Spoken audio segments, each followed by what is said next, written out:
Hey guys, welcome back to my channel. Rena here, and I'm so glad you're back. Welcome back, welcome back, welcome back. And if it's your first time, hey, my name is Serena and I do weight loss content, faith-based content, and just lifestyle vlogs. That's me. I'm your girl. I'm your online friend. There's a lot of us on YouTube that are your online friends, but let's be best friends. Let's make it exclusive. Hit that subscribe button and please like this video in advance. Thank you so much for your support. So I'm here today to talk about weight loss surgery and if you would be a good candidate for it. I am 11 weeks in and I have a little bit of experience going through like the deep part of the surgery. Once you get to like 4 months and 5 months, I've heard that it starts to be more normal. You become used to the changes and things like that. But the first 3 months I've heard are like the rough part. So going through the rough part, I feel like I have some good advice or some insight to be able to see, like, to help y'all out to see if it's what you should be doing. You know what I mean? This isn't a weight loss update, but I will give you guys some insight just to let you know where I'm coming from. I had the SADI-S procedure on December 13th, 2021. And the SADI procedure is basically a VSG at the top with malabsorption at the bottom. So it's like bypass mixed with VSG. I got a little bit of best of the both worlds. Highest weight was 411 pounds. My surgery weight was 377 pounds. And then my current weight is 331 pounds. It's the lowest I've gotten, but right now I'm PMSing, so it's kind of doing what it wants to do. I think I was at 333 today.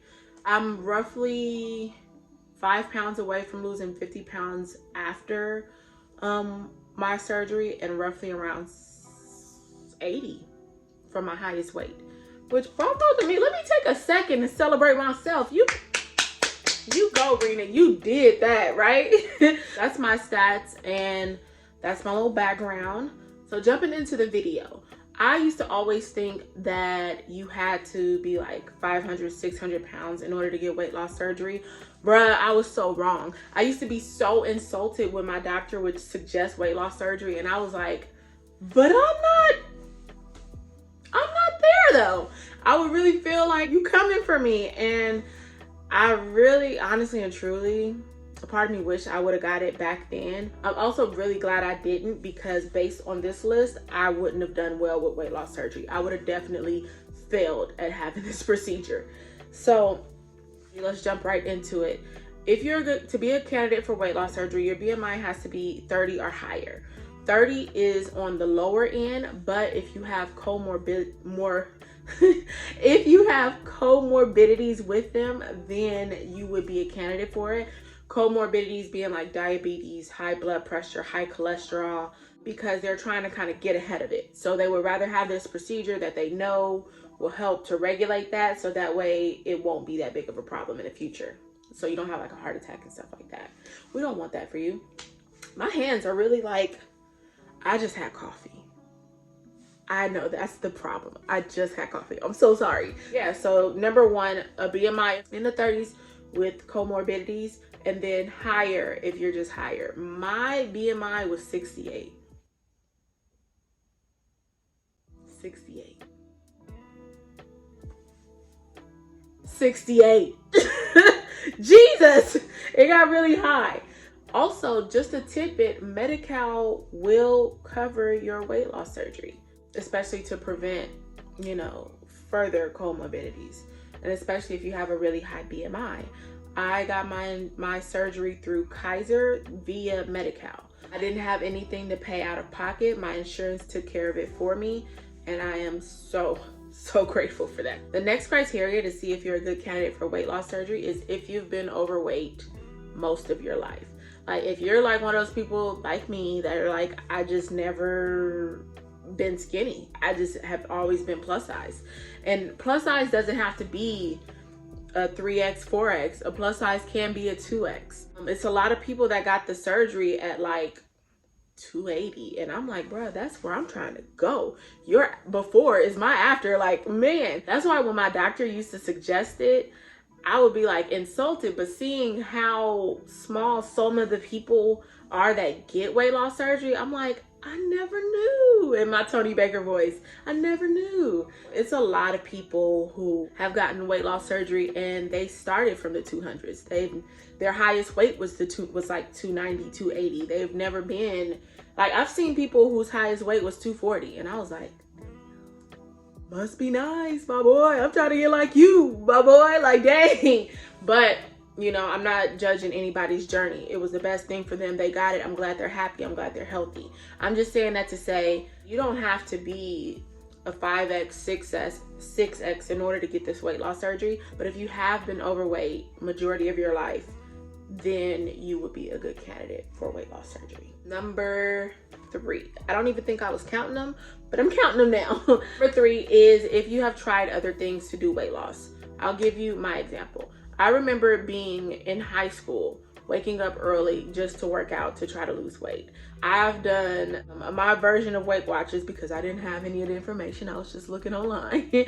I've done Atkins. I've done Herbalife. I've done Allie. I've had a personal trainer. I've done a lot. I tried keto. That was a fail. Immediately no. But I've done a lot to try to lose weight and all of my plans have failed. So if you've tried multiple ways on your own at losing weight, if you've done diet plans, if you've worked out consistently, if you have a background of trying to lose weight and it just hasn't worked, then you're a good candidate for weight loss surgery. The reason being is, I explained this in another video, that we have a set point. And your set point is where your body recognizes that it can get to this amount of weight. So whatever your highest weight is, once you reach it, your body says, oh, we can get there. Let's always try to get back there. Your body is working against you trying to get that fat back on. And this leads to my next point. On top of it, being overweight is almost like a visible mental illness. It's a mental illness you can see. It's a food addiction, food aversions, food cravings. It's a visible mental health problem. So the next one, I think that would be 5, is if you're ready mentally. I was not ready mentally, but if you're ready to be ready mentally, because you do have to go in a lot of programs. If you go like through your insurance, you have to go through like a certain amount of classes and therapy and all of those things, because you know, they can change the physical part of us, but if we don't change our minds, then we're just going to get right back to where we were in the first place. We're going to go back to using, you know, food as our snuggle blankets or as our coping mechanisms. So we have to change our mindset. Going into this, I wasn't ready for the mental change, but I was ready to be ready for it. So I kind of went into the classes with open arms. I was very impatient. I'm not going to act totally in now. Like I was just like, yeah, teach me everything. I have all the time in the world. No, I wanted to get my surgery and it's my surgery and I want it now. That's how I felt about it. But as the classes went on, I started to be more and more grateful for all of the information they provided. If you do plan on going out of the country for your surgery, I would suggest that you at least look into some of the mental health aspects. There's like websites and stuff. Kaiser got a link with their book. I'm gonna link it below and you can get it for free. Don't tell nobody. Shh, don't tell nobody. But anyways, if you're going out of the country, still look into mental health support once you get back from your surgery, because baby girl, the way you be wanting food, the way I just want some fried chicken, I'm a little sad because of it, and all I want is fried chicken and I can't have it, so you just got to sit in it. And I know that this is a very mild version of that.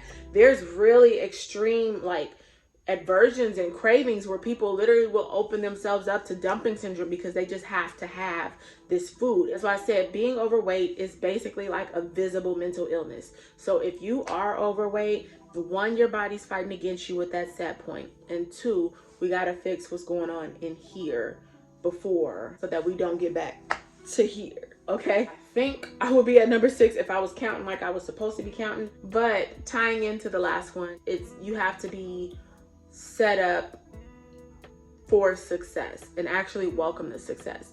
And I know that this sounds like, girl, no, I'm fine, but you would be surprised. You have to be ready for a drastic shift.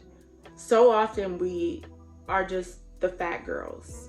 I'm only speaking to women. I'm speaking to women specifically. I don't know the experience as a man, but so often we're just the fat people, the fat girls, and we shrink ourselves down mentally in order to make room for us physically, and in order for us to exist in these spaces. And that changes.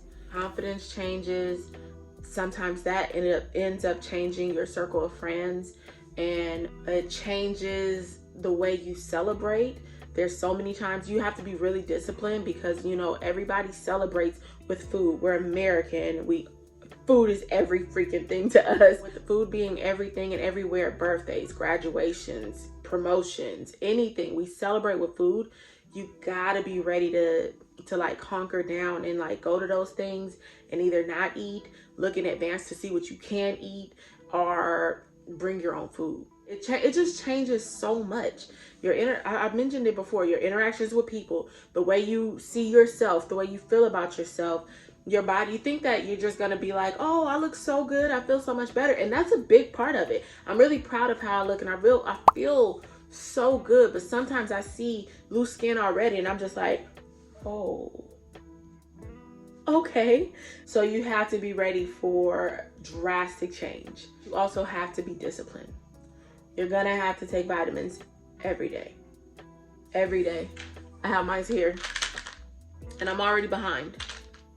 So yeah, you have to take vitamins every day for the rest of your life and multiple times a day. If you have gastric bypass, you gotta take it 3 times a day. If you have VSG, 2 times. I don't know. But yeah, you gotta take it a lot. And the last thing is you kind of got to be ready for your life to be kind of monotonous. You eat the same thing. Like if food is your jam, like if food is your thing, then yeah, you probably do need the surgery. But are you a good candidate for the surgery? Is if you're ready to make the sacrifice of having food and all of its variety, you know, for kind of the same thing. You know, a lot of people didn't have to do the pre-op diet. I didn't have to do it for too long. He really didn't even put me on it. I kind of did it for myself, but I'm glad I did because it got me used to just drinking protein shakes. And for a while, that's literally all you can drink. Protein shakes, Jello, like it's a variety of things you can drink, a variety, but you ain't gonna want nothing. And then once you are able to eat, it's so many people that I watch and that I interact with in the weight loss community that are like, I eat the same thing every day. Because once you find out what works for your stomach, you ain't playing and taking chances with it. Because ain't no tummy ache like a weight loss surgery tummy ache. You don't want no smoke and no problems. So you're gonna eat the same thing over and over and over and over again. Editing Rena here, and I wanted to say that the food variety does come back as you get further out, but in the beginning it's just very humbug. I just didn't want to discourage you and make you think that you won't have a variety of food ever again. And that's just what it's going to be. It's going to be very boring. It's going to be very bland, but you kind of learn how to make food fuel and not your world. So I'm really grateful overall for this tool. It's helped me so much. It's changed my life tremendously. I'll tell you a quick story before I end. You guys are very aware of my faith. I love Jesus. I love the Lord. That's my whole heart right there. God speaks to me, you know, through dreams, through his word, and in a lot of different ways. But in this instance, he spoke to me in a dream. He showed me in my dream that my promise was on the other side of the door, but I couldn't open the door because it was blocked by a refrigerator. And I'm like, yo, I can't let my weight be the thing that keeps me from doing what God wants me to do on earth. Whatever he wants me to do, I can't let my weight get in the way of me. So yes, if you're a Christian, yes, God wants you healthy. Yes, God wants you to take care of the vessel he gave you, but also God is okay with you getting the surgery. I had to wrestle with that. I had to really wonder, like, you know, he wants me to do it the natural way, and da-da-da-da-da. And I had the mindset back then of weight loss was the easy way. I was one of those people. So I was like, he wouldn't want me to do that. He's gonna want me to be out here, and if God want me to lose weight, he's gonna want me to do it like this and like that and like this. Now maybe that's your testimony, maybe that's what God wants for you, but baby, God was okay with me getting the surgery, and I'm grateful for it. So see God for yourself and see if he's okay with you having the surgery, because he was there with me, he supported me. I've had no complications, everything has gone smooth, I'm losing at a good weight, and I feel like God is still with me, and I'm really grateful for that. So yeah, that is my video. That's my time. Please subscribe. Thank you guys so much for being here. I love you so much, and I'll talk to you guys later. Mwah. Bye.